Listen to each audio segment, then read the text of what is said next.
Just before I get started with this talk, I just wanted to say, I wondered if we could all say actually just a really massive thank you to Sam and everybody in the Media Diversified team for just such an amazing 2 days of festival. Can we give them a round of applause?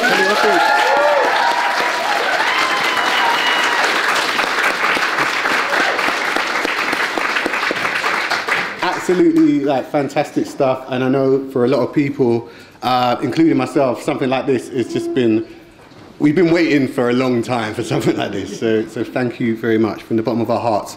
And I also wanted to thank Steve and Eileen from the Royal Literary Fund, which is sponsoring my talk today. The Royal Literary Fund is a benevolent fund for published writers. It helps writers suffering from financial hardship, and has been doing so since it was set up in 1790. They've helped many well-known literary figures, Coleridge, D.H. Lawrence, James Joyce and Dylan Thomas, as well as other many less famous writers like me. And actually, that's not even a joke. I have received funding from the Royal Literary Fund. I've done a fellowship, so thank you. And the fellowship is an education program which pays for writers to work with students in 60 universities around the country. So you may like to look at their website, which includes writers talking about their work. I'm going to try not to take up too much of your time today, which hopefully doesn't mean that I'm going to rattle through this, but so I'm not going to do very much preamble, but I just wanted to say I've been a little bit sick for the last week or so, which doesn't mean that I'll be coughing over all of you guys and infecting you all, but it just means that I might take a pause to cough every now and then, and if I do that, then please excuse me. Okay? So I'm sure you guys know, the talk is called Finding the Way, Voice and the Writer of Colour. It could be argued that when a child is born, it has a voice. Of course, it's nothing as complex and distinctive as the language that develops later in life, but their first communication with adults and other human beings comes when they learn that crying brings food, comfort, and perhaps a change in clothing. They learn that using this voice promotes interaction in the form of meeting their needs, or even simple entertainment. It's also said that parents have the ability to define and separate their child's voice from others. They may not be able to tell their baby's cry from that of other children in a crowded room, but there is a certain cadence, a recognizable sound to an individual child's voice. If you listen closely, or indeed you are a parent yourself, you can hear it. Babies don't all sound the same. What's interesting to me as I watch my own children grow, and they're over there, yeah, is that their voice develops along with their bodies, but that basic sound, one that is distinctly theirs, forever remains. Although many things change about the way they speak as they mature, there's something eternally recognizable to the ear, something that lasts. While it can take from birth to at least 18 months for that voice to articulate itself as spoken words, from at least 8 weeks, even while a child is inside the womb, it begins to develop hearing. From that point on, it is listening, collating. The voice that will become its own, develops best in a world that is rich in sounds and sights, full of consistent exposure to the speech and language of others. A written voice is much the same. There's a certain cadence to the way the words fall onto the page, a way of putting certain sentences together that's just yours, handing over at birth, as much a part of your makeup as your personality. In many ways, that stubbornly can't be changed, even if you wanted to. I'm sure all writers have had the experience of hearing repeated lines in our head and putting them on the page only to go, oh, that's not the way I imagined it. Our Alvarez is wise to caution, the authentic voice may not be the one you want to hear. Khaled Hosseini is the best way of articulating this I could find. He says, everyone is an ocean inside. Every individual walking the street. Everyone is a universe of thoughts and insights and feelings. But every person is crippled in his or her own way by our inability to truly present ourselves to the world. The smart writer will take this as a given and work with what they have. Edit and hone, yes. Try and change to emulate others, or revoice? No. It is your voice, and to work against it is to work against yourself. It is the ultimate mark of who you are, and most importantly, is often most apparent to yourself. Like the baby that is growing, learning, finding their speech, this voice is affected by sociological impact and education in the form of schooling, but also by reading. The voice expands as it's fed. I'm of the mind that as long as the diet is varied, there's nothing the writer can imbibe that stunts its ability to become greater than it was, to propel itself upwards and outwards and claim its rightful place amongst the others that surround it. If the sustenance is too poor, the voice loses power. Too rich, and it becomes bloated and cumbersome. Each extreme denies the ability to stand upright without faltering.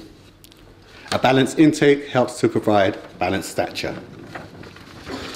The very idea of voice is somewhat a contested literary concept described as overrated or not the point on one hand to the deepest possible reflection of who you are on the other. That was Meg Rossoff, by the way, which is ironic. Authors have spent hours and thousands, possibly millions of words trying to unpick the nebulous properties of a fictional component everyone speaks about and has an opinion on, but can't quite grasp.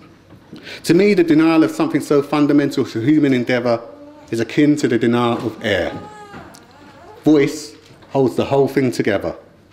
It's literary dark matter. You can have your plot and your characters, you can have your description and dialogue. You can even have a fantastic way with language, what Alvarez calls high style. Without voice, these things fall to the earth, inert and useless, without life. Voice is the invisible connective energy. It binds ever-shifting fictional components and poetic, moving about and through them. Of course, voice is never a silent medium, otherwise we'd never have the internal voice. When we read books, we hear words spoken in our minds. If that voice was silent, reading would not be possible. The writer's voice exists to be heard, internally or otherwise. In fact, the most certain indication I have that my natural leaning is towards fiction was the knowledge that as far back as I can recall, I possessed an internal narrator. My unseen author described every single thing I did, from the most dramatic to the most mundane, and was unmistakably my voice. I was either a latent author or suffering from childhood dementia. These fundamental questions are a part of the general discussions concerning what is fiction that writers from a multitude of backgrounds tussle with every day. It's the universal nature of the job, so to speak, the stark brick wall we all reach, either climbing with abandon or standing back to ponder a while. If you're anything like me, it's an interesting experiment to pick your way through a number of reflections and nod rigorously, or frown and shake your head, only to be hit with that pounding realization. Oh, insert expletive here. They're not talking about me. They're talking about their voice, their language, their style. They're talking about a certain type of literature, and for the most part, our work is exempt. This isn't always true, of course, but there are worryingly few exceptions. For the writer of colour, the question of voice becomes even more acute because the timbre of our collective voice differs significantly from those that are considered the norm. This is long documented, so I won't bore you with stats, quotes, or anecdotes. Everyone from Richard Wright's 1937 Blueprint for Negro Writing to Kavita Bannock's 2015 Decolonize, Not Diversify, sorry Sam for using that word, has made attempts to address this problem, which for me, at its most basic, is a question of voice. Which voices are allowed freedom of artistic expression and which are not? Or, as I like to think of it, which undergo expression under siege. This phrasing may rankle, so let me say quickly that because our free expression faces obstacles, doesn't mean that we should adopt a corresponding siege mentality. What I find exciting about the current creative landscape is our ability to fill our bookshelves with a wide range of global and historical influences that enhance our collective voice. When Ben Okri warns against narrow reading, he's right. But this should not mean we should become prescriptive in favour of any form of narrative over another. The enhancement of our own voice comes not just from listening to others, but listening to ourselves. In doing so, I think it might be wise to reiterate Alvarez. the authentic voice may not be the one you want to hear. Prizes, esteemed publication, and notoriety do not make one voice more authentic than another. We have so much to say, and in so many ways. And while there might be a preference for a certain tone and language and subject matter from those who do not speak as we do, that doesn't mean we should adopt such tastes. The curious writer will make themselves aware of what is favoured. That's essential. But they will also seek out what favours themselves and others like them. Following this, they will write accordingly. The richness and versatility possessed by the writer of colour is very apparent when we look at who's writing, their concerns, and the manner in which they say things, their voice. And it's truthful to say that richness and versatility of opportunity doesn't always match their endeavours. That isn't acceptable, although it can be accepted, so we may continue to write. Some writers decide that to gain attention they should deliver what their audience, and by this I mean what the industry as well as readers expect to see on the shelves. That's inevitable and valid, an expressive choice as much as works striving to do opposite. But I do question whether works that give the industry what it wants are indeed a no-hold-barred expression of voice, or similar to a neat ventriloquist trick. Only the artists themselves can ever know. What I'm arguing here is tricky because it addresses the most fundamental and rudimentary dilemma for the writer, one removed from the page and all its highs and lows, that of remuneration, how it may be gained or lost. By concentrating on voice, turning our focus towards that which manifests itself despite ourselves, the sound of the way we speak, the things that concern us most, the language we use, I believe in the possibility of stepping away from the often misplaced judgments of those who struggle to understand our meaning, to find our own sense of what's right. This may or may not win financial rewards. We will only know if we try, but I would urge the writer of colour not to care. I see the concentration on our own voice less as a wall built to keep others out and more of the necessity of the artist. To go out into the world and to be open to external influences is one part of the process. To bring it all back, to pick through what suits best, so you say what you mean, is another part. And writers of colour are no less discerning in this area. This is good. Voice is our birthright, but it also needs context. As a baby's voice and dialect develops from language it absorbs, the writer of colour contextualises their voice by listening to others like them. Like them isn't always specific to race, gender, sexuality and physicality, but sometimes it is. There's nothing simpler than that. There's a certain joy that comes from standing in the centre of a crowded space and hearing a voice that reminds you of your own, that speaks the truths you express inside yourself and struggle to articulate.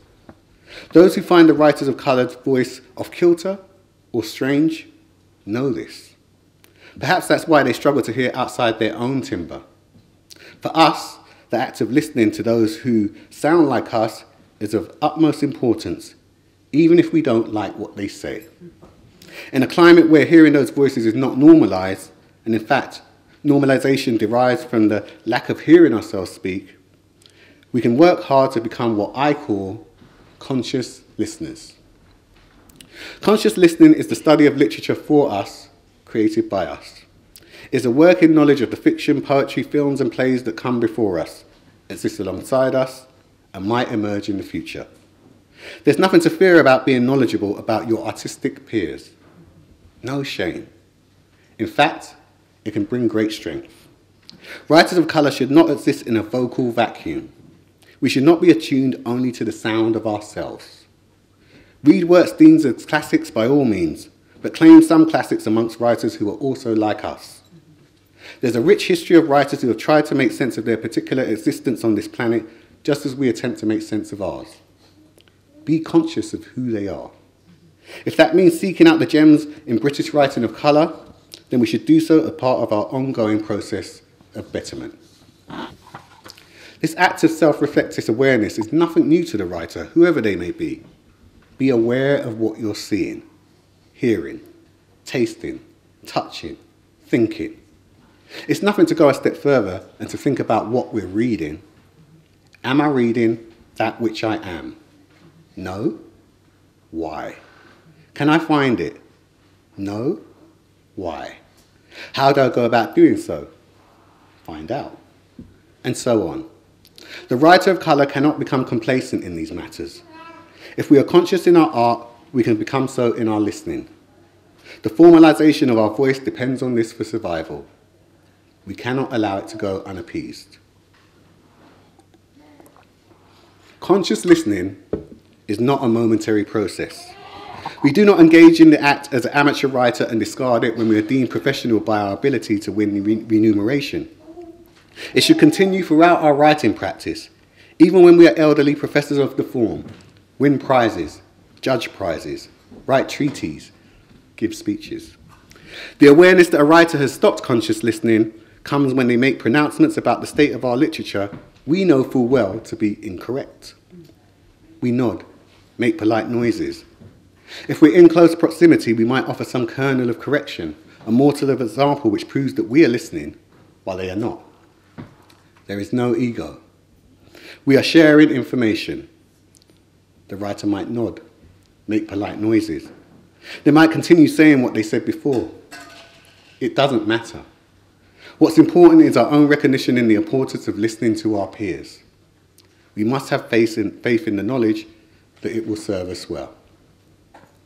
Our voice is formed by literatures of the world, but let the world mean the world. Let it include us. There is no one that can stop that from happening but us. Are we reading the works of our respective diasporas, of others, to find connections? Are we reading the works of writers who share our own space, physically and literally? If so, good. If not, this should be rectified.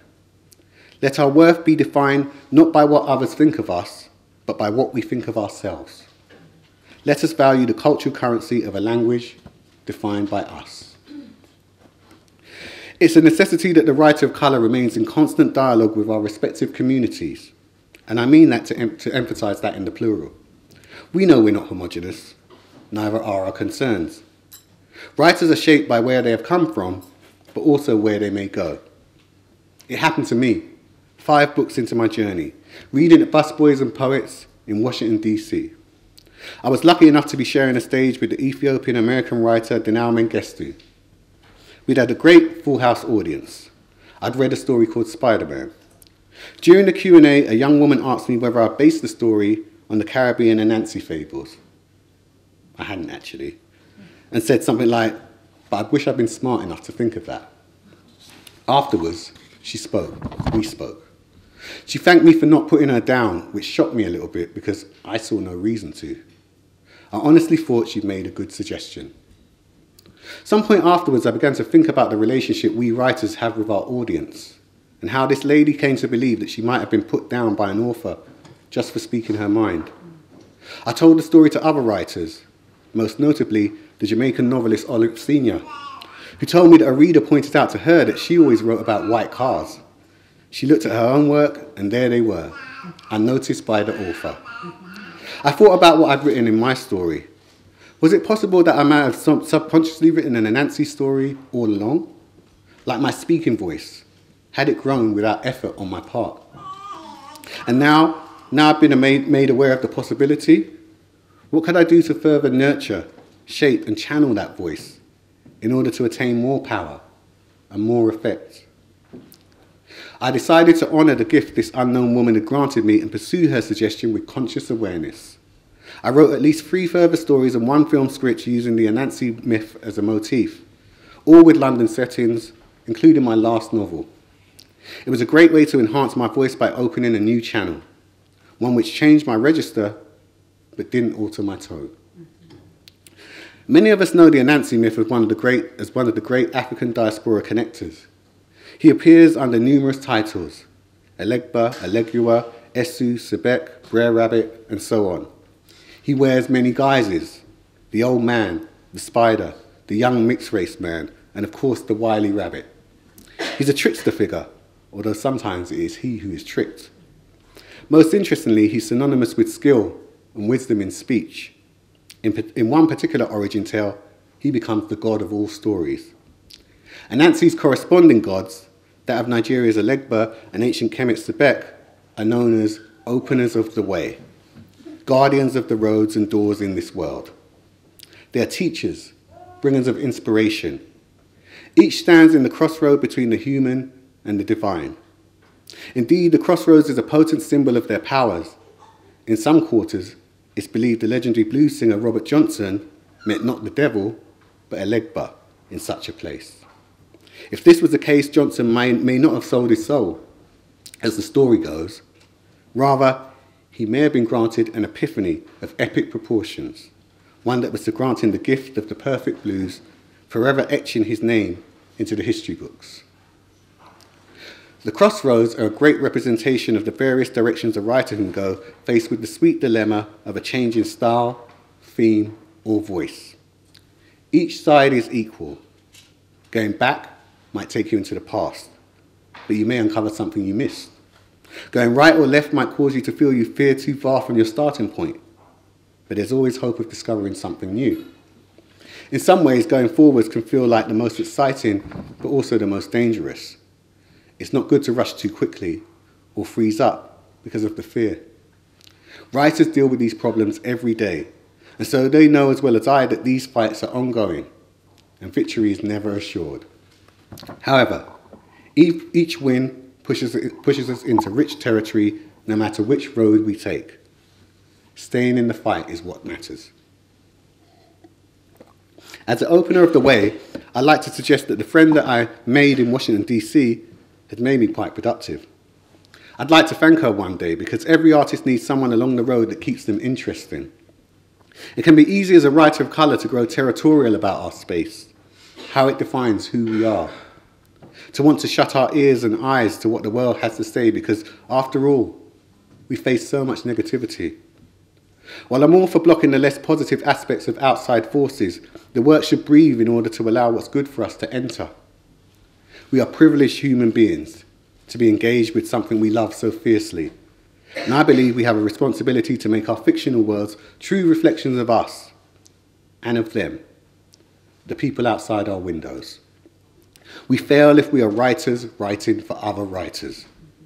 To represent the worlds that we hail from, this kaleidoscopic Britain, we must engage with those we claim to speak for in a meaningful, consistent dialogue. Another question that struck me quite early in my career was the resilience of my own voice. I'd write as many stories as I could and hand them to people and ask, does that sound like me? Or does that sound like what I do? They might have thought it strange at the time, such an obvious question. I was worried, I suppose. I'd had a relatively successful debut novel. I was in the strange period that comes after where you're not really sure what you did and why. While the last thing you want to do is recreate a carbon copy, if you could without mishap, it'd be easier than starting from scratch. So you rely on the safety net of voice as a means of ensuring success. If they like that, they'll love this. After all, if voice is the thing that entices someone to read, then a recognizable voice means guaranteed success, right? It wasn't long after when I started voraciously reading works I previously thought outside my comfort zone, and in doing so, I began to encounter all of this really great stuff that I liked. And as I began to experiment with different forms and styles, I began to imagine new people inhabiting my stories, different from those who came before. This was something I'd always tried, but dismissed as negative for a young writer in pursuit of his voice. I suppose I had quite firm ideas of what his voice meant. I'd sit myself down and say, what am I? Young, black, working class. What should I write about? Young, black, working class. And so I continued to feel bad, thrusting stories in the faces of anyone who'd read them, a pleading, puppy dog look in my eyes. The stories, to be fair, weren't paying much attention to all of this. The stories were doing what stories do, which is what they wanted. I was too much of a purist, or perhaps too weak a character to try and whip them into shape. It was only when I gathered them all together and saw them as a whole that I had the thought coherently for the first time. What if, for me, there is no voice? What if there are only the voices of my characters? This is an artifice of sort. It's true because, as we've discussed, your voice is your own and there's nothing you can do about that. Quite often it will be recognizable to those who love you whatever tricks and ventriloquisms you perform. That's perfectly fine. I'm not suggesting that writers attempt to hide their voice. What I'm talking about is a free, indirect approach to narrative that means the pursuit of your own as paramount is unnecessary. For me, the practice of speaking as or through my characters is far more exciting than speaking as myself. And in fact, I feel that the less people hear from me as an author in my fiction, the better. That is not to say there are not great authors who are brilliant at maintaining a consistent voice. There's much to admire about writers who do this. Sometimes I'm wistful about doing it myself. But I quickly discovered that my own voice wants to bend itself around my characters like a vine. And when I stopped fighting this, which luckily came early on, I felt better for it. And I wrote without restriction. I see this in many other writers too. Helen Oyeyemi has a knack for this type of writing, performing a neat little feint in every novel, whether narrated by a modern London girl or a historical African-American teenager. She maintains her core themes, but her voice shifts in tone and language in order to better reflect the people she speaks of. It's a handy trick, and immensely freeing. Britain is known for being made up of little pockets of worlds pressed up side by side. We grow comfortable in whichever meets our needs, often to our detriment. These are exciting worlds, often in the next neighbourhood, with languages new and sometimes strange. To grow complacent about their existence, to put our feet up and rest in one spot, does not aid discovery. It risks the danger of telling one repeated story, even if that single story is about us. Of course, we must say what we wish. Of course, all stories are valid. There's no one in this room that would deny it or have it any other way. And yet, it's quite a daunting task to speak up in a voice that's long been denied. Sometimes it's easier to say what people who control the industry expect us to say. It's easy to see why that has happened, but I believe actually that this year, more than for a long time, there's been a global recognition of the power to be found in using our voices to articulate exactly who we are, without restriction.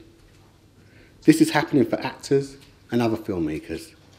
This is happening in theatre, and it's happening in literature as I speak. It's happening right now, this weekend. We have combined our voices collectively to create, and we must take that energy out of this room, back to our keyboards and our desks, and bring it onto the page. We must. We do our voices a major disservice if we hold back fearing disapproval, even our own. We cannot judge ourselves by other standards, or we'll be sitting in the same place another 20 years from now, having gained no further ground. We need not worry whether our perspectives are nationalistic or diasporic, because the nature of the place we live in means that these views will always be in contention. And after all, isn't literature the greatest country? It's not that these are not important questions. It's perhaps a case of these questions not being important right now. A more vital debate might, in fact, be closer at hand. One we should tackle first before we fret at notions of what collectivity might move like, act like, think like. The debate has to do with the limits of expression and what we might achieve if the restraints imposed by others, but also us, were removed and we allowed ourselves true freedom of expression. It has to do with listening to the sound of our own voice, of being with abandon, becoming used to the authentic sound of who we are. If the marketplace doesn't value an art form, it stifles its voice. It happened to UK music time and again. It's happened to R&B, it's happened to hip-hop, to jungle, dubstep, UK garage. It hasn't happened to grime because grime decided to take itself away from the industry and conform only to the authenticity of its own voice. It's an interesting art form to watch because although it's been snubbed by the mainstream, it won global acceptance, respect, and made a fair bit of money too.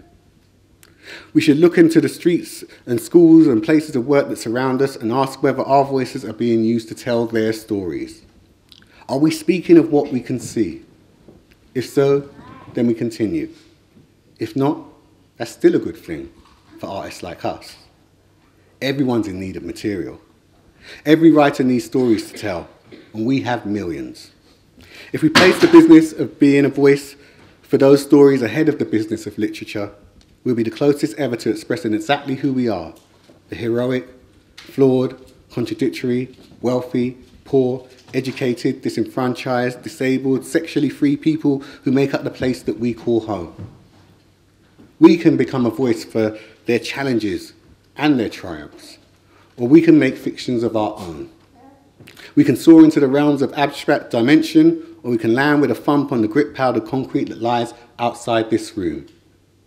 We can set our stories in other lands, places of origin and complexity. The thing is, we can do anything. As long as we use our voices without fear of judgment, it's the only thing we have power over, the only thing that's left, and the only thing that will save us. Our voice, our language, ourselves. Thank you.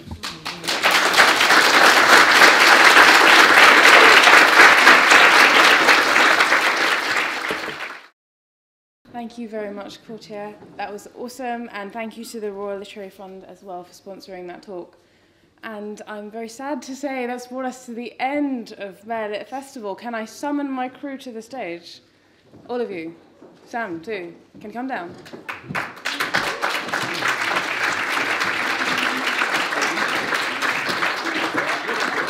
I'm going to embarrassingly name all of them. Name and shame all of them. So starting from that end, Leonie was part of our dream social team. Yen has been helping us navigate a new space for us as Media Diversified in the literature field. Joseph has been one of our amazing ushers, and he's also been watching me. He watched me looking a bit like skittish earlier, and he was like, "Are you okay?" And I wasn't. So that was great.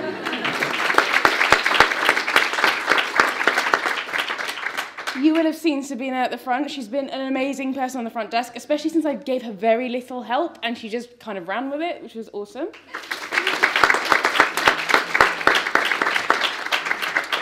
We made Shane stand in the cold at the pub, and he did a great job on the door there, so thanks to him.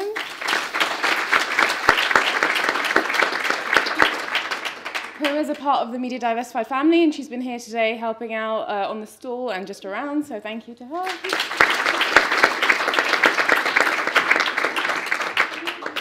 This one's not that important. No, Sam is the founder of Media Diversified.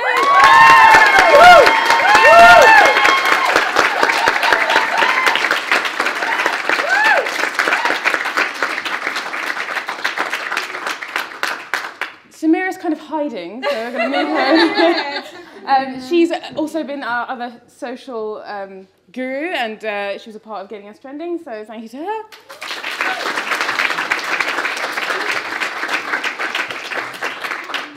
And last but not least, our MENA editor at Media Diversified, and also one of the co-organisers, Mend.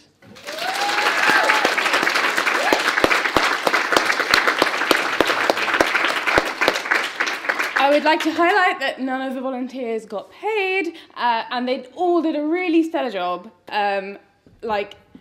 They've been very supportive. Basically, once we got here and once we'd organised everything, I thought that it would run really smoothly, but it didn't really work out like that. So they really kind of took ownership of their tasks and were amazingly helpful. So thank you to them, and I'm also going to thank our supporters as well. So that's Apples and Snakes. Spread the word. Also another supporter, and the Royal Literary Fund, as well as Heavy Entertainment, Arvon, Waterstones, the Royal Literature Society, and of course our hosts, the Free Word Centre and the Betsy Trotwood Pub. So let's give it up.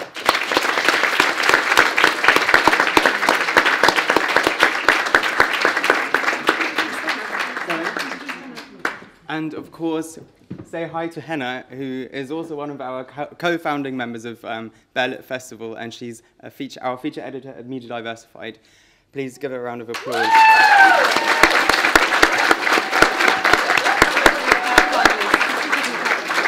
Sorry?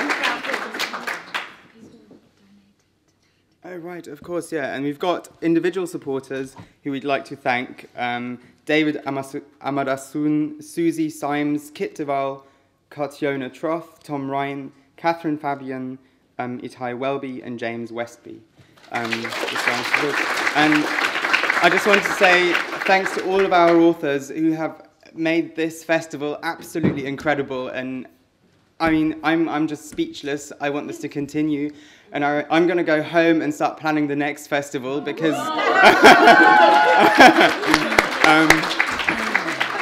thanks to everyone. In fact, like, up until last week, I wasn't even sure this was going to happen. That's how much doubt I had. Just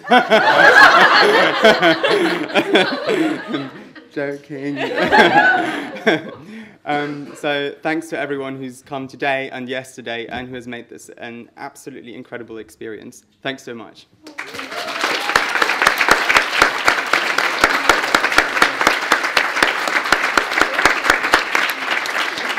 So we're closed for a year, but we're not closed for business. So if you haven't already done it, please subscribe to Media Diversified. We do really cool things. We write amazing articles. Loads of these people are our writers. All you have to do is pay £10 a month. You won't even notice it. Go to Pret a little bit less. Make a bit of lunch at home. Subscribe to Media Diversified, and I guess maybe I'll see you in a year.